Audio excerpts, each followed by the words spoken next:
This is the Blood Red podcast from the Liverpool Echo, giving you the inside track on all the big talking points from Anfield.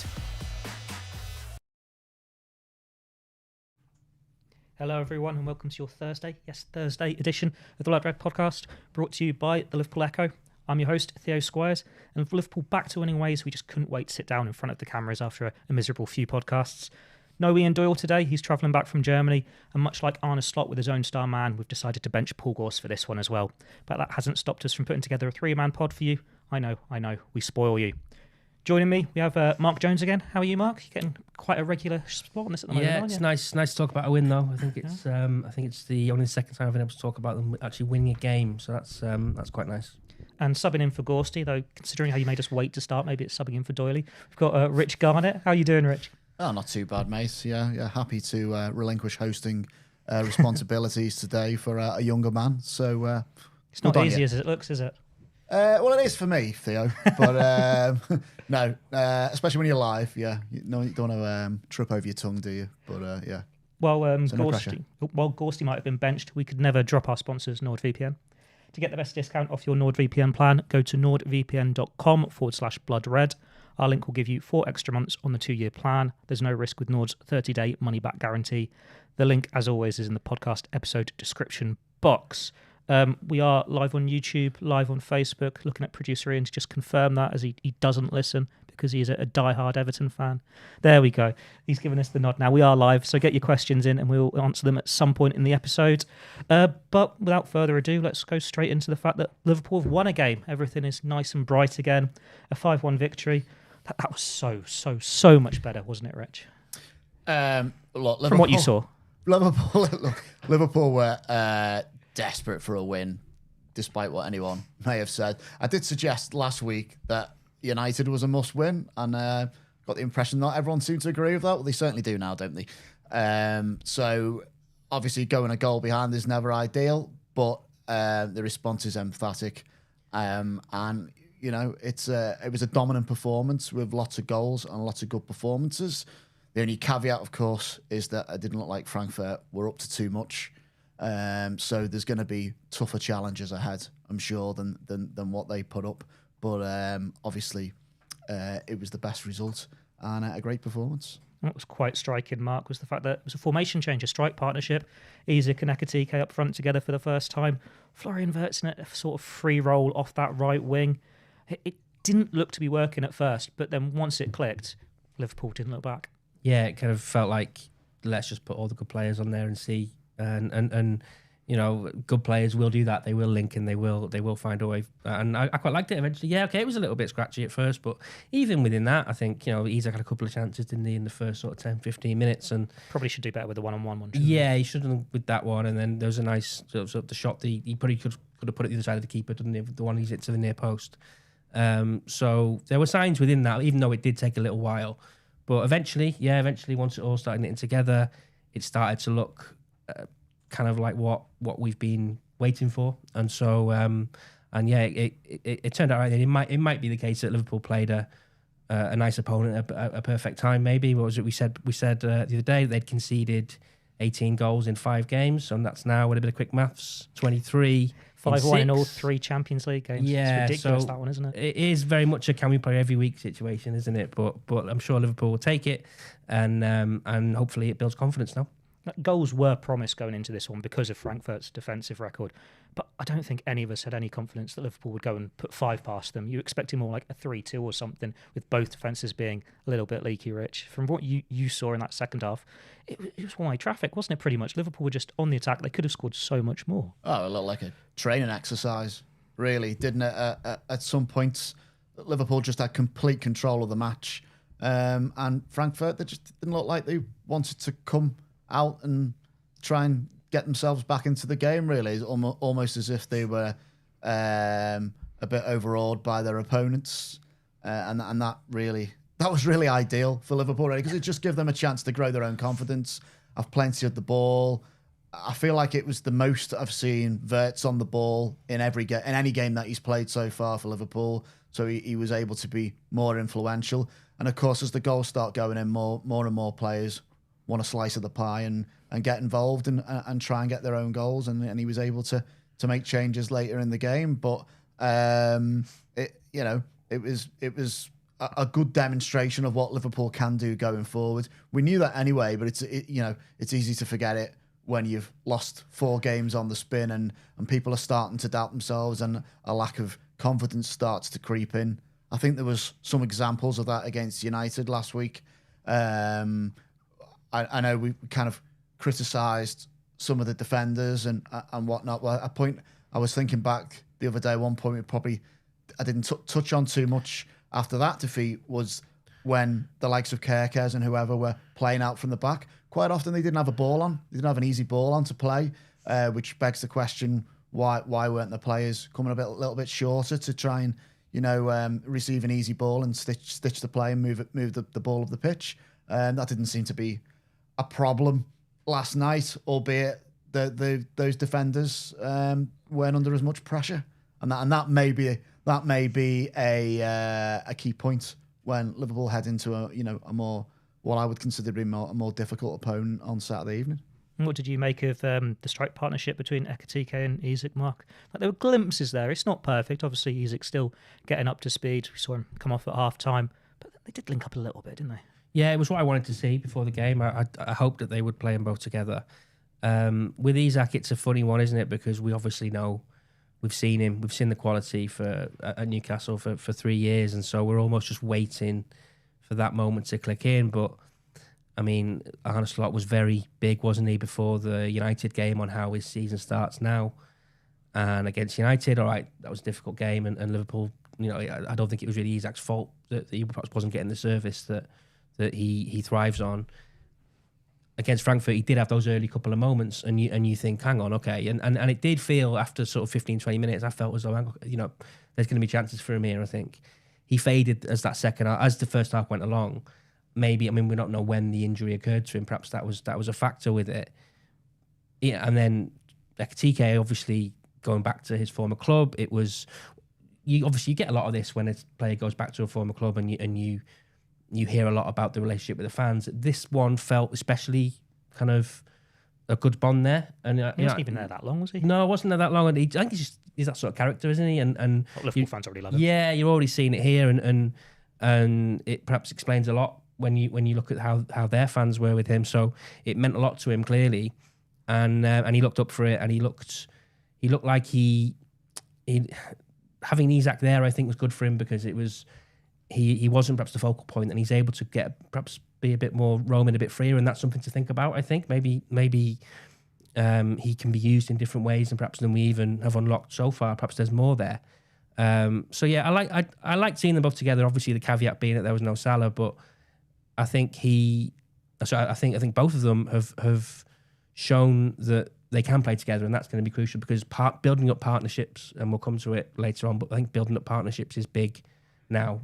For this team and how they go forward. What's your view on him not celebrating against his former club after scoring a great goal? I don't mind it. I think it's all right. I think it seems to have got people quite angry. It's not a new thing, is it? It's not new. I just think it's utter nonsense. That's all. I don't know. So you wouldn't go back to the World Globe and give it a big? That is a newspaper, not a football team. Good point. But yeah, I like what you did. That's a good point. I like what you did. Yeah. I don't mind. I don't mind either. I don't mind. I've got a little line with it. So when Mo Salah did it against Chelsea, I thought no, because you didn't that was get a look different, in there. though, wasn't that was it? early, wasn't it? It was early in his Liverpool career. What wasn't that to do with something that happened in Egypt, like an okay, earthquake? but or I mean, maybe. as an example, I just mean as a player who didn't perhaps do much. I remember when Sturridge did it against City and against Chelsea. Sturridge did it against everyone. Yeah, and it was a bit like you didn't really do anything there. You weren't there very long. I do have an issue with that sometimes. Wasn't it the Champions League final? Hakimi, who was at Inter for about 5 minutes, he didn't the Champions League final. So there are situations where I think, but that one, it clearly meant a lot to him. The club means a lot to him. I mean, so he felt that's what we wanted to do. But he did it while sprinting away. I quite like that. Yeah, I mean, it was an absolutely brilliant goal, by the way. He should have done that celebration against Southampton. Well, you've just stole me thunder there. 'Cause I was about to say, I suppose it's better that he doesn't celebrate than take his shirt off after a 1-yard tapping at the cop end against Southampton. So that's a goal as well, though, wasn't it? Like, how many times have we seen Darwin Núñez lead that counter attack and then just hit it straight at the keeper? Whereas have you seen the interview with him afterwards where he goes, he knew the keeper would spread his legs, so he knew what to do. He just put it straight through. It was just so pure, wasn't it? It was so, and I mean, if you're Frankfurt, I mean, to be 1-0 up after 35 minutes and one ball from Robertson to completely take out your entire team like that, you're asking questions. But no, just from the moment he was away, and you knew he looked so pure the way he ran through. He did the right thing, didn't he, in terms of running across the defender and the finish. Yeah, and that's probably that he knows the keeper, he knows the defenders. So he's probably done that in training with them before. So he just looked. How many times with Nunes were you looking at going? You're almost waiting for the goal kick, aren't you, or something like that, and you just knew with him he was going to score. Such a confidence there when you've got him up front at the moment. With Ekitike, surely he's got to be first choice now. It's not going to be a case of in and out. Granted, Isak's injuries maybe taken away the decision there, but he's the informed forward for Liverpool, and when he plays, things happen. Well, I've only been calling for it all season, Theo. You know what I mean? He has instantly hit the ground running at Liverpool. He looks like the best signing that they've made out of all the signings, out of the many signings that Arne Slot made in the summer.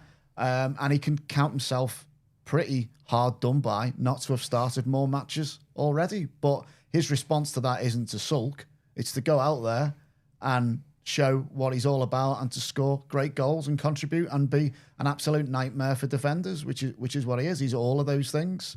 The goal he scored last night, he's got a bit of an air of Thierry Henry about him for me. He really has.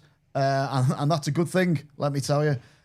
So there's no question about whether Ekitike should be starting or not, as far as I'm concerned. He's an absolute shoo-in. The only thing is that the decision of how to set up on Saturday is probably made a little easier by the unfortunate fact that Alexander Isak is probably going to be injured for it. Obviously, quite a few of the new signings actually did quite well last night. We'll go in with Florian Wirtz. It's probably his best performance in a Liverpool shirt so far. Are we happy with that? Maybe Atletico. It's Atletico, but gets his assists. Played really well. I think that it's the assist thing, isn't it? And we would like to think that players don't worry about these sorts of things, but I think he probably was. And he said afterwards he was relieved. So I think it would have been on his mind, and it's just funny, isn't it? I mean, the one that he gives to Gakpo was a lovely bit of play, but then 5 minutes later it's just a square pass, and Szoboszlai bangs it in the bottom corner. And are you supposed to say that's a great? He's done many more sort of impressive things to Liverpool than that, but it counts as an assist, and so we get to talk about it. But he was. You can play that ball, Mark. I could. Yeah, I have done many a time. You're playing it for each other right now. Yeah, but he was excellent. He gave the ball away for the Frankfurt goal, but it was high up the pitch, and you straight away thought, oh, hang on, if this result goes badly, there's going to be something on in there back in Germany. I like the fact that he owned it though in his post-match interview, that he wasn't hiding away from that. He said, that's what happened. I think that's how he's been. I think he comes across as a very honest lad, doesn't he? And when he's been away with Germany, he's come out and he said things like, it's not going as well as I'd hoped, but it's hard. I really like the way he's always referenced the fact that this is a challenge. He could have taken the easy route and gone to Bayern Munich and won 7 Bundesliga titles in a row and possibly the Champions League, but he's come to Liverpool thinking, I might have a chance of winning 2 or 3 Premier Leagues. It's going to be hard, but I'm going to give it a go. And I just really like his attitude, and he is someone that you want to succeed. Obviously, you do because of the price tag, but I think you really saw one of the first examples of him last night that he's taking leadership as well in the side, and it felt like that second half especially was set up for him because it was 3-1. A lot of the damage had been done, and it was a little bit like, okay. And I was really impressed actually in the way Liverpool played in the second half, because given the recent results, it was a little bit like, okay, the 3-1 up here, don't concede one early in the second half because it could become a little bit tricky. But they really controlled the game. I thought he was key to that. What have you made of Arne Slot's use of him recently, Rich? Like, we look at the last few games, he's not really been at number 10 much. He's obviously started on the bench against Everton, against Chelsea, against United. He was shifted to the left against Palace. He obviously starts on the right last night.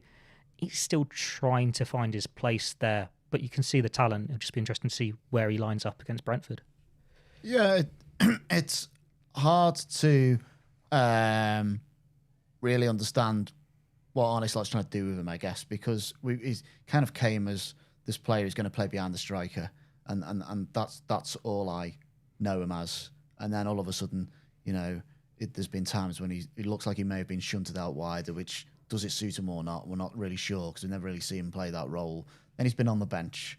So I feel like he's probably been the fall guy on a couple of occasions where Slot has had to try and solve this riddle he's got of how to get his best players on the pitch, but with good balance, with a return of goals. Now all of that becomes a lot easier, even whether you've selected the right formation or the wrong formation, or the right players or the wrong players. That all becomes a lot easier if you're winning games and scoring goals. Well, Liverpool haven't been winning games recently. They were winning them by the skin of their teeth before that, and not many players were pulling up trees. So it creates an element of doubt, and there is huge pressure on Slot and Wirtz to perform because of the money that's been spent and how aggressive they were in the transfer market. So we've had to look at him in different places. And there's been some games where I think he's been marginalised and not really done anything. And then there's been others where he's been a bit unlucky not to have got assists. And he's pretty unlucky not to have scored a goal yet, isn't he? There's been a couple of occasions where he could have been laid in by teammates. and we'll get that to that. And hasn't. Yeah. So the good news is he looks very good. And whereas some of the other signings have still got a lot to prove, he's still got to get the return he wants in terms of the numbers. But you can already see that he's a class act. And I guess you've just got to keep playing in him, keep the faith. Now, Mark, I don't know about you, but every week in the Premier League at the moment, you see Arsenal score set pieces, corners, free kicks, whatever. And we heard Arne Slot have it wasn't a grumble as such, but United playing long ball. There was a certain sweet irony of Liverpool's first 3 goals, 2 set pieces and a long ball. It's nice to see it fall their way for once to get back to winning ways. Yeah, the 2 set piece goals, especially, you're a little bit like, could one of them not have come in another game recently? Now that would have been quite nice. That's 3 goals from corners in the Champions League now this season? Yeah, and it reminded me of that game AC Milan last season, wasn't it, when Van Dijk and Konate both scored as well from very similar situations.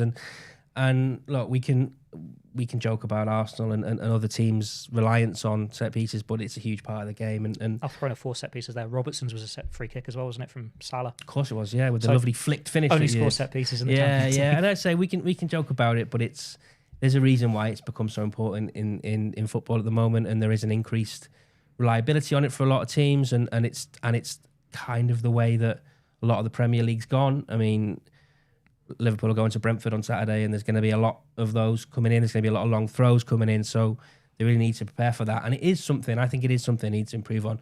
It's one of the things last season went so well, but attacking set pieces wasn't a real strong point, was it, of Liverpool last season? And so I was just going to say, sorry, there's no way Brentford are going to defend corners the way Frankfurt did. No, that's true. You know what I mean? Yeah. Van Dijk and Konate should definitely score more goals than they do. Yeah, Konate in particular. Yeah, they're absolute man mountains, aren't they? And a nightmare to defend against and a nightmare to play against. But they don't get enough goals. But they've pretty much been given 2 free headers there. I would say they're almost identical goals, really, aren't they? From sides. I like Robertson on the Van Dijk one where he got in front of the keeper and he blocked off the keeper a little bit, and it feels like the sort of thing that would happen to Liverpool, and you'd go, oh, someone's rehearsed that, and if it was Arsenal, the little set piece fella would be out jumping about, wouldn't he? And it'd be something that they talk about. But it struck me as, maybe there is some work going on there. I know it's Aaron Briggs, isn't it, who's there now, who does it, and it is something that they need to improve on. I think it is, and as I say, we can laugh about it, but ultimately in football, there is so many different ways to win football matches, and you can play wonderful football and you can win games with great goals, but scoring a header from a corner counts just as much, and Arsenal do it every game, and it is almost like a goal, like a 1-goal head start for them sometimes. You look at the other night, Declan Rice swings in a free kick and Gabriel heads it in, and it's 1-0. And yes, we can grumble about it a little bit at times, but I think it's a huge part in the modern game. And as Rich says, Liverpool have got 2 centre backs there who are absolutely huge, and they should be winning duels in the area. And when it comes off, it looks so simple, doesn't it? Both goals just look so simple. just in it goes. And that's got a lot to do with the defending because they're all over the place. But when your Konate coming steaming in like that and nodding that in, it's like, why don't you do that every game? You know, he has that in him. So well, there's the variety there as well, isn't it? Because was it Gakpo sets up one in swinging, and then it was Szoboszlai with the other out swinging. So you've got the ability there. You can vary it up, and he's still getting it. So you just need to see it more in the Premier League. Yeah, and you're seeing different players take them. Because obviously Trent was a lot of the set pieces for so many years, wasn't he? McAllister off the pitch as well. So you are getting perhaps different, as I say, variations. Robertson's taken them before. That's taken a few this year, hasn't he? Yeah, so it's another string to Liverpool's bow, and at a time when the kind of attacking, scintillating football hasn't been there, it's, to take that game from 1-1 to 3-1 in the space of 5 minutes. I was chatting to Gorsty during the game, and we're just like, well, this is a bit new. This is all a bit Arsenal. This, but it was. I mean, it was welcome to see, and it was ultimately what won them the game, really, wasn't it? I mean, I don't think Frankfurt were coming back from that. When we saw that Liverpool team announced and saw how they were lining up, obviously the main talking point was the partnership in attack. But what really struck me, Rich, was the partnership in midfield between Szoboszlai and Curtis Jones. I thought they both had really good games, having seen Jones play really well when he came on against United. It was something Slot referenced ahead of the game, saying we're going to have to change setup a little bit here because they're not naturally defensive inclined. But considering it isn't their strengths, they were a very good pair in there against a side that maybe isn't as strong as some of the teams they'll face this season. Yeah, they got plenty of praise, both of them, for their performances last night, didn't they? And I suppose the interesting thing is, if you'd have picked your starting 11 on the first day of the season for Liverpool, would either of those players have featured in Liverpool's midfield? There's a chance that neither would. Maybe Szoboszlai would have been a little bit further ahead, but again, there was an issue of how you were going to fit him in with the other players that they had in there. And fast forwards to where are we? Sort of past halfway in October. And those places are up for grabs, aren't they?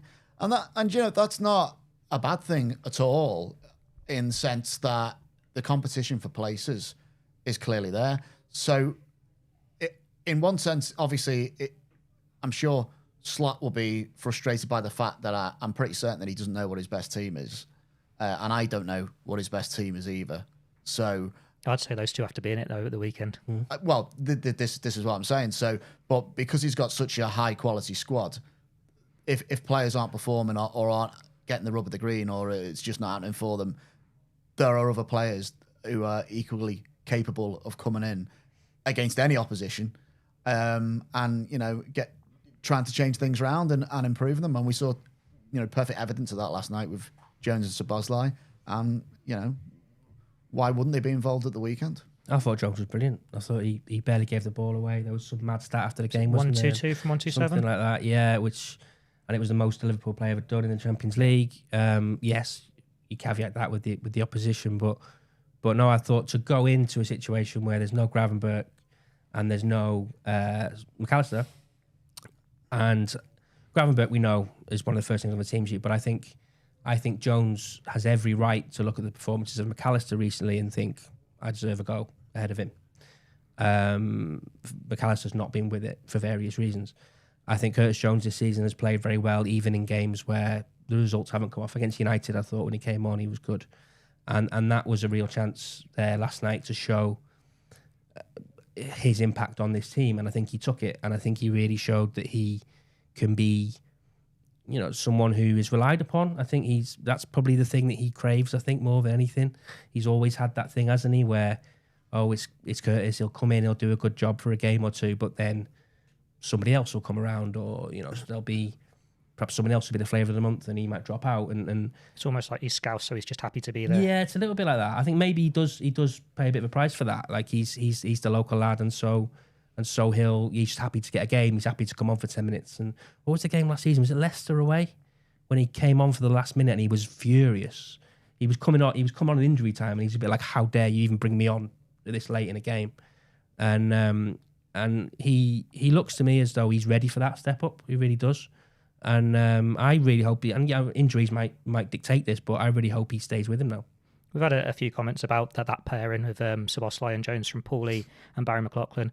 Can you see Jones now getting a well-deserved run of games in this side? And is it going to become a blossoming part of Slot's puzzle to have that as a pairing or have Jones in that side more? Because there are a lot of quality midfield options there. Like if McAllister was fully fit, on form, we're not having this conversation. McAllister's in that team. And then it's, well, how do you get Szoboszlai and how do you get Wirtz in? But then when Szoboszlai's playing this well, he's in. If Wirtz was on top form, he's in. So there's so many pieces there you've got to try and fit in together. I think, unfortunately, because of the form of McAllister, that has to be the question, though, now. And I think, whilst for me, for almost as long as he's been at Liverpool, he's been one of the first names on the team sheet. I'm not seeing that, and I haven't seen that go back to back end of last season, the goal against Spurs, on the day the league was won, and when he just gave up after the injury, wasn't he? It feels like it's one now, I can stop. I mean, he's been such an important player for years, club and country as well. Yeah. He's played a lot of football, so it might just be that he needs a bit of a reset there. So, and then Szoboszlai's been so good. I think you have to find a place for him in the side. Interestingly, now we've seen right back. Obviously, we've seen him play at right back this season. Frimpong's now out, so he becomes another option there to play potentially. Chopping James with Bradley, so maybe in the weeks to come, he's seeing a bit more of that to get Jones in the team alongside Gravenberch. So it'd be interesting to see how it all plays out. But yeah, I like the two of them as a pair. They're modern midfielders. They're big, they're strong, and they've got everything you need. Jones with his passing range, with his calmness, his ability on the ball. Szoboszlai with that explosiveness and that willingness to run, and the engine and the goals we saw last night. Another big talking point in the team was the change at left back. Obviously, I'm saving the big one that you maybe expected me to say there.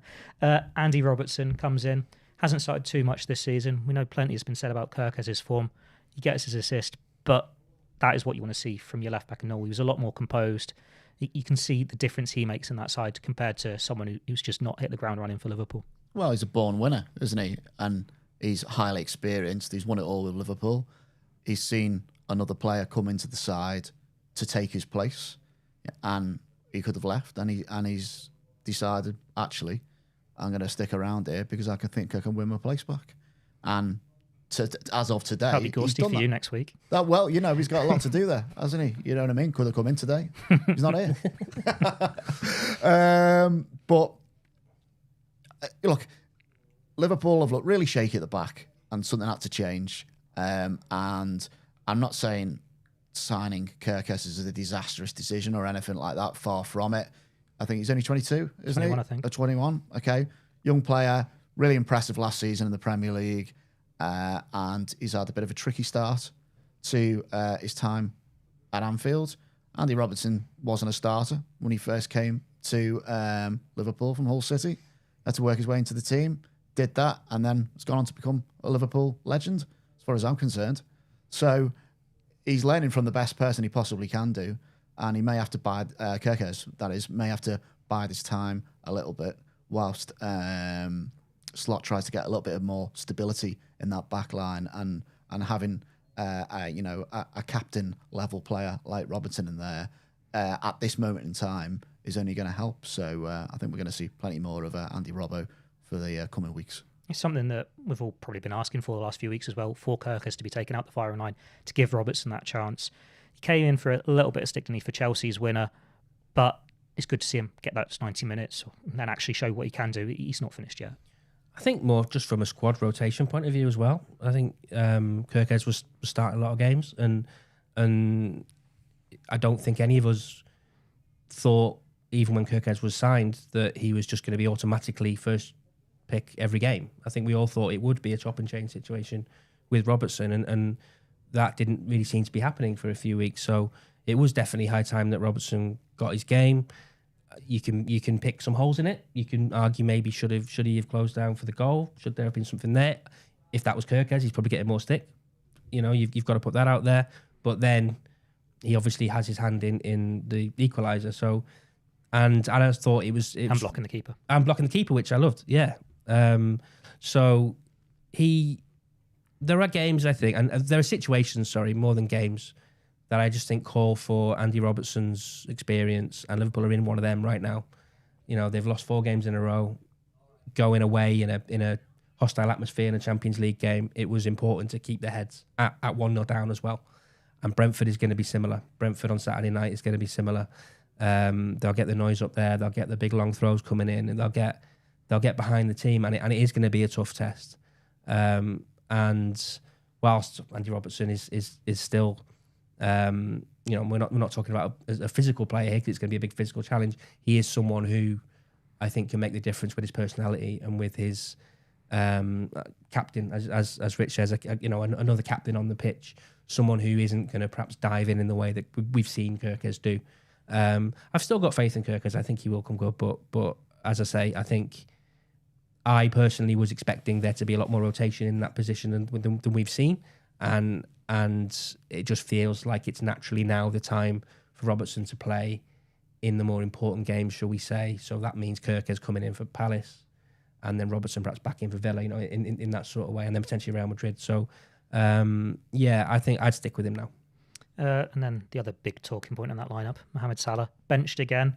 It's a strange night for him, wasn't it? He comes on, you can say he was so desperate to score, probably should square it a couple of times, a bit selfish again. It's that running theme of things aren't falling for him, the chances aren't going in. And then he makes headlines after the game by editing his Twitter profile, taking away any reference to Liverpool in his bio and the profile picture, the header picture. He's getting a bit of stick. Maybe some of it's justified, but when you look what he's done for Liverpool in his career, cut him some slack as well. What do you make of the whole Mohamed Salah situation at the moment, Rich? Well, I'll start by saying I didn't know that bit about his social media bio. When did he do that? Last night after the game. Last night after the game. Okay. So his picture would have been from the kit launch, him in the home kit holding the Premier League trophy. Right. His header picture was them on the coach with the trophy. They're both gone. Doesn't have a header picture now. Now it's just him on the beach with his kids. His bio would have been footballer for Liverpool FC. That's now gone. Doesn't have a Twitter bio. He just wanted to share a picture of him and his kids. Yeah. He just That's wanted to. No. He just wanted to share a nice picture, and he chose directly after the game in Frankfurt. When he'd come in for criticism, having not squared it to Florian Wirtz, and he'd been benched, 2 + 2 equals. Well, let's stop sitting on the fence. I think he's thrown his toys out the pram a little bit there, hasn't he? By the looks of things. Producer Ian is delighted now because you've given him a clip. Look, I love Mohamed Salah, but things aren't going for him at the moment. He's been marginalised in games. I do think he's had a little bit too much criticism has come his way, as far as I'm concerned, just in terms of the balance of Liverpool hasn't been right. And I think he has been marginalised a little bit by new players coming into the side. The first time I noticed this was in the Charity Shield, where I thought Liverpool were pretty good in the first half, but he had very little involvement. I just felt like maybe they just don't know the best way to utilise Liverpool's star player. And that has continued. So I feel like his nose has probably been put out a little bit by this. And then there's been that much noise around him. He's found himself on the bench. And obviously then the end result is Liverpool have won a game 5-1. And he's played very few minutes in the game. But this is no time for strops, I don't think. He's probably going to play on Saturday night now that Isak appears to be injured. So you would expect him to come straight back in, but you're not exactly endearing yourself to the manager if that's the way you're acting. And don't get me wrong, we don't know what conversations he's had with the manager or whether those changes to his social media accounts is coincidental. I have a feeling they're not, though. But no player is bigger than the club. That adage is as old as time. Everyone knows this. And it's no different for one of the game's superstars. So all he needs to do, really, is knuckle down, work hard, get back on the pitch, and do the business. And then we don't have to talk about this again. I don't think Mohamed Salah is someone who needs to be told that. It's strange that it's him who's done it. Like we saw Darwin Núñez probably do it a couple of times in his Liverpool career, and you just discard it as Núñez being petulant. He's a silly boy. Jurgen Klopp's interview with the CEO podcast this week was referencing players saying stuff on social media, and he'd have them come in and tell everyone what they'd said, and that's how he'd cover it. We don't know how Arne Slot responds to it, and obviously Salah's not said anything wrong, but it does feel a little bit different when it's your star player who's come out and made that change. Yeah, it does. It is, and it was a bit odd, wasn't it? The whole thing's a bit odd, and I mean, on the one hand, footballers' social media accounts are often not controlled by them, and so you're left a little bit at the whim of certain people there, but we've ended up talking about him, and maybe there's something in that. You know, he stolen the headlines, isn't he? Yeah, he always finds a way. He wouldn't have been happy last night. I mean, when I said before the game, I mean, there's a world where if Liverpool were doing well at the moment, a Champions League game away early in the tournament, you might leave him out. You might, if they did it at Galatasaray, obviously, it might just be a game where you save his legs and say, right, rest up for Brentford away on Saturday. But I think obviously in the context of everything that had gone before, 4 straight defeats, he's been criticised. He was criticised after the Man United game where he missed that good chance, and misses a good one at Chelsea too. Of course, yeah. So those results are different if he scores both those tap-ins. Yeah, so I think it would have been on his mind. I'm sure it's always on his mind to score goals. So he'd have wanted to take that opportunity last night. But then, when he came on, it was a little bit, there was that desperation, wasn't there? And the one where he should have put Wirtz in was kind of the final straw.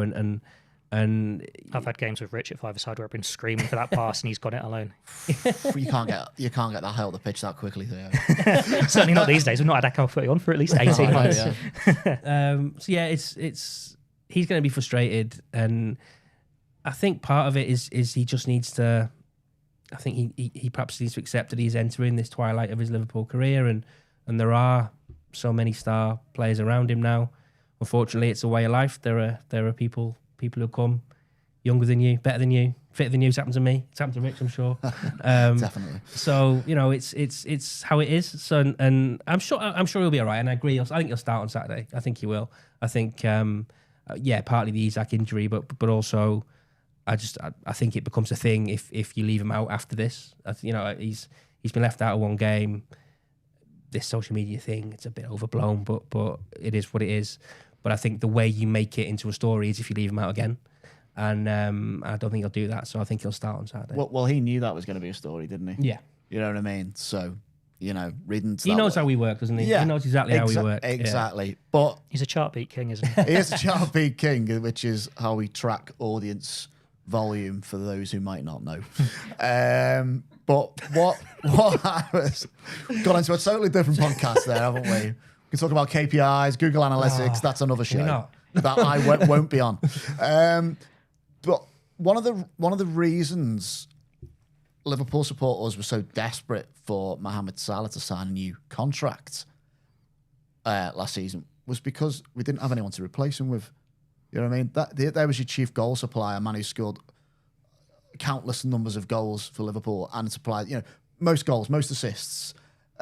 How do you replace that? We've signed a lot of players who have been brought in to replace that or to share that workload, and it is to replace him. Feels like a lot of the phrase has been the post Salah world, isn't it? Yeah, well, and Salah's probably sitting going, well, I'm still here.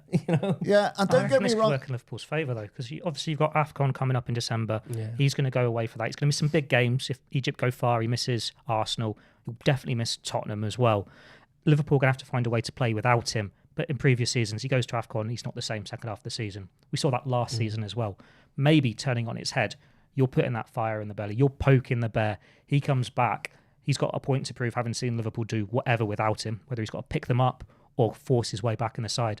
And then you go in for whatever the title race is like at that time, but the Champions League knockout stages. And that will be what he's got his eyes on. Maybe you are trying to provoke something from him in the second half of the season. Yeah, and an angry Salah is often quite a good one, isn't he? And we saw it last year with the contract, didn't we? Yeah, and that I think last year as well, it's perhaps always worth keeping in mind because we were talking about one of, if not the greatest individual Premier League season has ever been in terms of goals, in terms of assists. It was always going to be a step down from that, no matter what he was doing. He could have perhaps 4 or 5 goals more at this stage, and he still perhaps wouldn't be keeping up with what he was doing then. So that needs to be taken into account.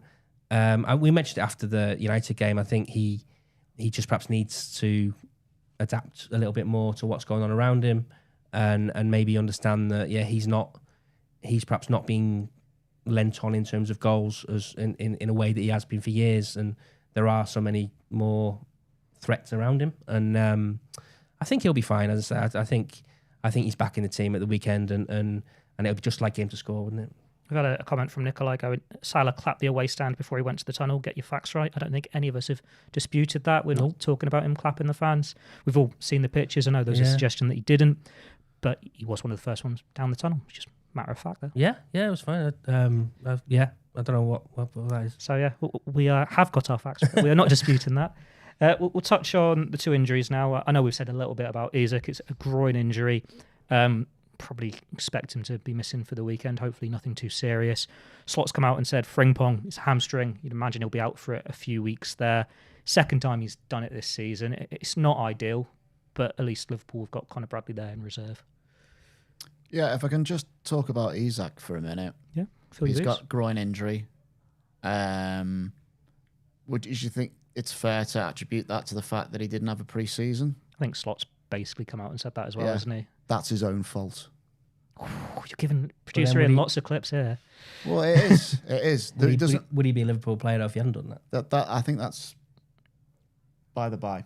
To be honest with you, he's injured because he's played games and not had a full pre-season. There's been lots of talk about not having full pre-season. He's not had a full pre-season because obviously Liverpool wanted to sign him. He'd have known that Liverpool wanted to sign him, which is why he went down the route that he did. And if he hadn't gone down that route, I guess he probably wouldn't be a Liverpool player today. But I don't know, it seems so tactical. Like a lot of it was getting out of Newcastle rather than going to Liverpool. Like Arsenal would have been in that conversation as well if they had 125 million to stomp up. They decided they didn't, so they went for Gyökeres. Like there's something else that's going on behind the scenes here. Like he said about the broken promises, about being told he could leave Newcastle. It all just got messy, didn't it? It all got very messy, and it's almost like he turned around and he saw, I've burned that bridge, so there's nowhere else to go really, and it does feel like Liverpool are having to carry him a little bit. That might be harsh, but they're having to carry him for now. Getting his fitness up is obviously going to be the goal. The way the club will think of it is he's signed a 5-6 year contract. 6 year, I think it was a long one. But I personally would like to see a bit more from him.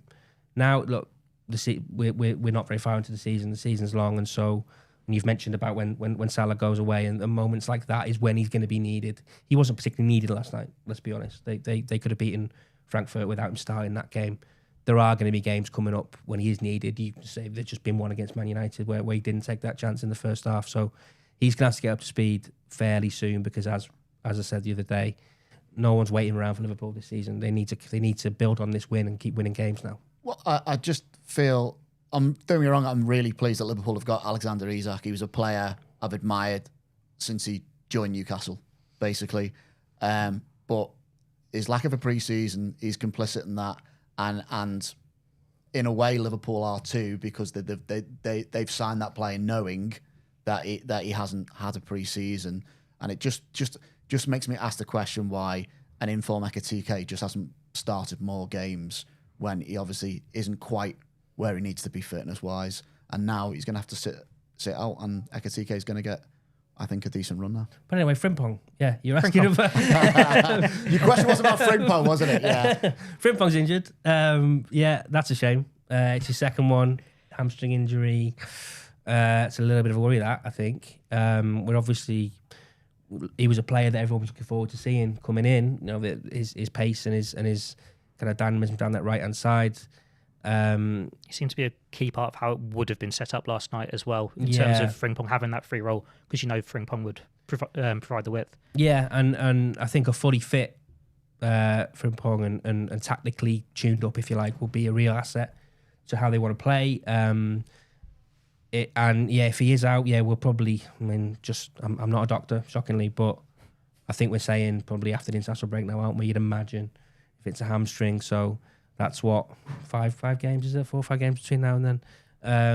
Brentford, Palace, Villa, Real Madrid, Man City. So, maybe some big games in there. So did he have a pre-season? He's the first one in the door, wasn't he? He had a long pre-season. Yeah, he should have had the best one. Yeah. And then he got injured first game of the season. Maybe I'm talking rubbish.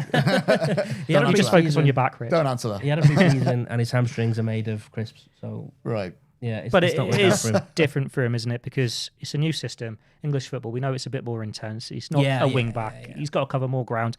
and he's been in and out of the side. Which I was probably looking forward hasn't to seeing him play last night. That was the real shame. That was the real shame. And it's a link up with a player he knows really, really well as well. Yeah, and it had the potential. The fact that it was back in Germany as well, and he would, it was a good environment for him, and I thought it was a real good chance for him to make a mark last night. So it's a real shame that. We'll see where it goes, but it obviously, I mean, it's where Liverpool can count their lucky stars that Bradley's there. I thought played well. Probably should have scored, shouldn't he? When he played well at right back, he obviously, and then Szoboszlai can do the job if needed. So you'd imagine they'll be able to share it, hopefully without any more injuries for the next couple of weeks. But it's a shame for Frimpong because it's the one thing you don't want, isn't it, with a new player? You don't want those early injuries. It feels like it can set in a little bit with a new player. So hopefully he gets better soon. I think we've covered some of the questions already with what we're saying, but there's one from Barry that I want to bring up. If Isak is out for a few weeks with a groin injury, is Chiesa going to get a chance to play up front next to Ekitike, or could Salah even be moved central like we saw with Sadio Mane and Klopp's last season? I suppose that there are options to consider. Options, yeah, definitely. It was nice to see Chiesa get everyone out. Lucky not to score a worldie. Yeah, it would have been lovely that. It was. I think he deserved it. I mean, perhaps eyebrows raised that it was him that he brought on and not Salah. At half time, I'd suggest that maybe pointed more towards Salah starting at the weekend rather than anything else. But no, I think everyone who watches Chiesa play admires the work rate and admires the fact that he is so willing to get involved. Doesn't seem to have let any issues getting down. The fact that he's not been picked or not even selected in squads at times, both for matchday squads but also the Champions League squads initially. But he'll keep going, and so I'd like to see it. He'll definitely start against Palace, won't he, if he's not injured. And he's a player who's had his own serious injury issues, and had to adapt to the pace of the Premier League as well, didn't he? And he's had to bide his time, but hopefully Liverpool are now seeing the benefit of that. He's obviously a hugely popular player with the fans, and has got plenty to give, and I do think he will get opportunities. I don't know whether he'll persist with a two up front if he hasn't got Isak available. I do feel like that was done to accommodate two-star strikers, really. But only time will tell. Steve Dawson asks, how would we say that the formation was set up? I can probably sum this up quite quickly. It was a 4-4-2 out of possession, wasn't it, with Wirtz on the right. When they had the ball, Wirtz had a bit of a free roll, went in behind the strikers, Frimpong, and then Bradley provided that width on the right. Gakpo was able to get forward a bit more. It was fluid. Yeah, fluid is the word, isn't it? I was chatting to Ghosty Joe in it, and we were a bit like first 5 minutes, and it felt as if everyone was saying someone was playing somewhere else. Without going too into it, I think like Slot will tell you that probably he'll tell you something different, like because he likes to keep people guessing, doesn't he? And we sometimes think of formations as how they're written down on paper, but he'll see it as different positions and different roles that people are taking up. I liked it though. I think it worked. It worked well, albeit against opponents that weren't the strongest. Who'd have thought Mike Bassett had the winning formation? Yeah, that was it. Is it a formation you stick with at the weekend though? I don't think he will. Maybe he should, but I don't know. I just I feel think it'd work. I feel like Salah's gonna come in, and you go back to sort of playing. I think you could pick Salah in that role because Isak was drifting off to the right a little bit early on, wasn't he? But once you write that down, you're probably automatically writing Salah down in a different place that you'd write Isak, aren't you? So maybe that gives it a different look and a different feel.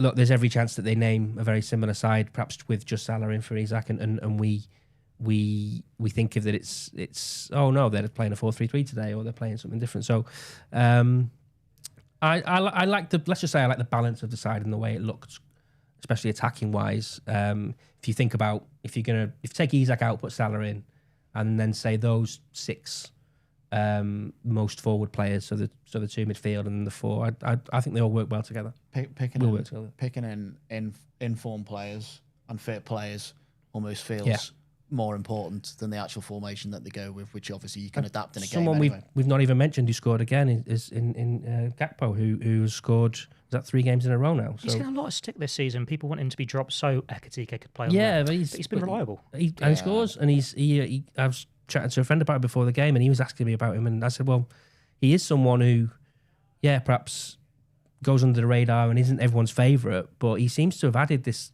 being in the right place at the right time element to his game. And so you'd keep him in the team because, again, away to Brentford, big physical lad, and you're playing him off that left-hand side and he's going to be a goal threat. So, I think he keeps his place, and then if Isak is out, Ekitike has to start for me, and then you play Salah. Which brings us on nicely to lineups. If you were expecting a bit more Brentford talk, apologies. We are recording on Thursday, so obviously we've not had an Arne Slot press conference. That'll be tomorrow. I think it's 10:30 tomorrow morning. So we haven't had any injury lines on Isak or Frimpong or Ryan Gravenberch for that matter. But also, as Liverpool had lost 4 in a row, we just want to focus on a nice victory rather than looking forward to Brentford, which is obviously going to be a tricky game. There will be at least one change to the back five, you'd imagine, at right back. Could be a second if they want to see rotation at left back. But what are you going to do, Rich? Well, I've already put Andy Robbo in at left back. I think I'd look a bit daft if I didn't know after what I said about him before. So I'll break with tradition, start from the left, and I would have Robertson, Van Dijk, Konate, and Bradley. Same back four? Yeah, same. Midfield is going to be a bit trickier. Staying with you, Mark. Is it a 4-2-3-1? Yes, yeah. So I'm going with the same as last night. I'm going with Jones and Szoboszlai. As I've said, I think they complement each other well. And whilst I'm a huge McAllister fan, I'm just not seeing it at the minute. And I think those two, like I say, they're big in a game against Brentford where it's going to be tough. You've got, it sounds simple, but you're going to have big lads to head the ball away sometimes as well. And filling the penalty area with them might be helpful. So yeah, Evan Jones and Szoboszlai playing as a 2 in there. What about you, Rich? You going to throw Gravenberch back in if his ankle's okay? What was that? Gary Neville here. That was just middle age. That's what you sound like at my age. I'm a bit in two minds about it because I do think that the two lads did well last night. You need to make sure he's right, and just I don't. He can be on the bench. I think you've convinced me enough there. I've got a feeling sort of Wirtz will be more central. I think Salah's going to come back in, and that kind of slightly changes the shape of things compared to last night. And I fancy Jones and Szoboszlai. So you're going Jones, Szoboszlai, Wirtz at number 10. Yes. That's number 10 for you. Yeah, definitely. He's got to stay in the team now. And then the front three, you've both already said Salah starts, and the other two. Salah, Ekitike, and Gakpo, I think. Yeah. And I like the look of that. I like the sound of it. And I think we've gone over Salah. I think to leave him out again would just create another narrative that's not needed. So I'd have him back in, and I think Gakpo and Ekitike have to stay in as well. Put it this way: if Chiesa starts ahead of Salah on Saturday, we're going to have no trouble filling a paper or a website for the next week. No. It will be interesting, though, to see how Brentford line up, because they tend to, over the last few years, go to like a 3-5-2, don't they, when they're playing these bigger sides. That's going to be a very crowded midfield. Jordan Henderson up against Florian. A lot of Jordan Henderson. There's going to be a lot of Henderson in that game, isn't there? He's going to be... he'll be barking his orders as well. So Robertson's already warned about it. Have you seen these quotes on the website? No. He's basically saying that we know exactly what Henderson's going to be like. Coming. Well, that's why you need Szoboszlai in midfield, isn't it, to run the legs off him? That's why he's replaced. I think there's a lot of... You were just 2-footing everyone today, Reg. Sorry. What was in your breakfast? I couldn't park my car this morning. Oh, so you're just on one? Yeah, I've had to pay for parking, so I'm furious. Have you done any of the podcast while we've been talking about all these defeats? Maybe that rage has been bottled up as well. And you just unleashing it after a round. Yeah, I've done some, but yeah, today's the day. But yeah, we'll see how Brentford line up. Plenty for Arne Slot to decide. Maybe he'll give us a couple of clues tomorrow. Hopefully, positive injury news on Ryan Gravenberch. We expect Frimpong will be out for a few weeks. Hopefully, we'll get a positive update on Alexander Isak as well. Last thing to do is predictions. Are Liverpool going to score 5 again? No. Is that all you want? No, go for a prediction. Brentford, they obviously had a good couple of performances at home recently, haven't we? I'm sure we all enjoyed them battering United. Yeah, they're a good side. They're watched them against West Ham on Monday night, was it? And they were really good. The centre forward is a handful. Thiago, he's going to be... Big Liverpool presence in that side as well. Yes, there's 4 of them. Yes. Keller, Henderson, Vandenberg and Carvalho. Though one of them definitely won't be starting, you'd imagine. No, you'd have thought not. But there's big potential there for like a villain, isn't there, to emerge from? And I mean, Kelleher's probably gonna have a worldie, isn't he? You just accept that now. Well, we said it There's a before we went subplot, ahead, didn't isn't we? there? Yeah, you just accept that's Salah gonna penalty happen. saved. Yeah, so with oof. that in mind, i.e., I don't think Keller will concede a lot of goals, so I think Liverpool win 1-0 Oh, clean sheet. with a Salah goal. I'll go that far. What about you, Richie? I'm going to say confident. 1-0's not particularly confident, but you'll take it given the last few Premier League games. Well, I'm going to shock you here, right? Because if this had been like a midday kickoff, I would probably have a more negative outlook. But because it's an evening kickoff, I don't know why. I'm just feeling a bit more positive about it. That makes me more negative. Like, we've seen these Why? evening games Why at is that? Brentford as well, and Brentford always put up a fight. Like, you remember when they first came up, was it 3-0?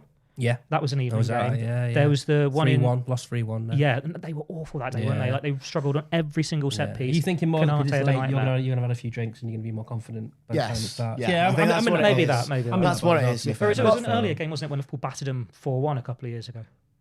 Is that the Nunez chip one? Yeah. Yeah. Remember that. Look, they're both terrible kickoff times, but if you Especially for an old man with a bad back. well, the lesser of the two evils is the later one, I think, because you can settle down, watch a good game of football. Should be a good atmosphere under the lights by that time now because of where we are in the calendar. And I feel like Liverpool can kick on here. And I will live to rue this, I'm sure, but I think they're going to win 3-0. Ooh, That's very, very confident. I suppose last year's one was a tricky one as well. I almost forgot it. Nunez. Yeah. Nunez brace. It's not an easy place to go, but No? 3-0. Paul, you are giving us lots of shouts today. Yeah, I don't know what's up with me. Very much an encouraging replacement for Paul Gorst there. I mean, we've had an awful defence for weeks, so I now predicted a clean sheet. But they are due one, aren't they? Let's be honest. It's got to Fingers come crossed. from somewhere. So why not at Brentford? Fingers crossed. I think that's all we've got time for today. Before we came on air, we were hoping for a 30-40 minute job. We've smashed that completely. Obviously, it's very positive talking about victories. Thanks to Mark and Rich for joining me, and thanks to all you guys at home for tuning in. Thanks for all your questions and your comments. We'll be back on Monday to look back on Liverpool's trip to Brentford. Until next time, thank you and goodbye. This is the Blood Red podcast from the Liverpool Echo, giving you the inside track on all the big talking points from Anfield.